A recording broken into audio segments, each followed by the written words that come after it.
Assalamualaikum warahmatullahi wabarakatuh. Kami informasikan dari Masjid Raya Aceh Sepakat Medan Sumatera Utara. Pada saat ini malam ke-16 Ramadan 1443 Hijriah sebagai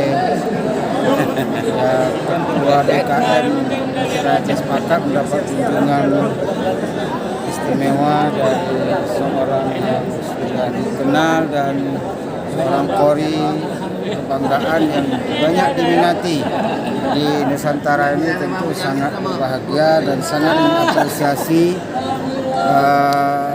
kegiatan ini, dan kepada panitia penyelenggara yang telah memanage acara ini sehingga dapat terlaksana dengan baik. Maka kami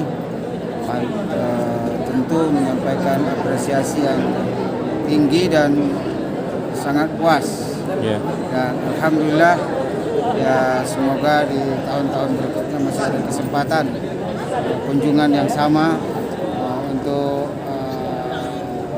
meramaikan dan memakmurkan Masjid Raya Aceh Sepakat, kebanggaan kita bersama. Ya, baik. Terima kasih. Pak Ketua, kita perkirakan pada malam ini jamaah mencapai 2000-an gitu.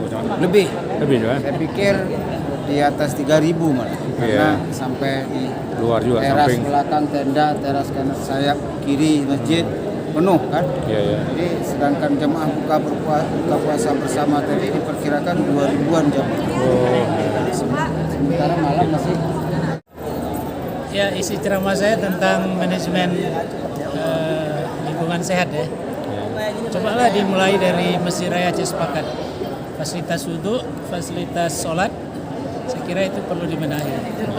Jadi karena kita berbicara di sini, tentu kita harus bisa membuat satu contoh yang baik. Ya. Jadi dengan datangnya Muzamil pada malam ini, suasana jamaah, macam mana pendapat Pak?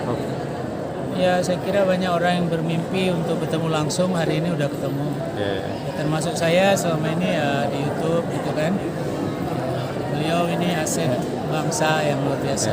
Apalagi Muzamil kan termasuk putra Aceh terbaik ya. Putra Aceh dari Kampung Drone. Ya. Awak Sigli. Oke. Alhamdulillah. Alhamdulillah, mudah-mudahan berkah ya.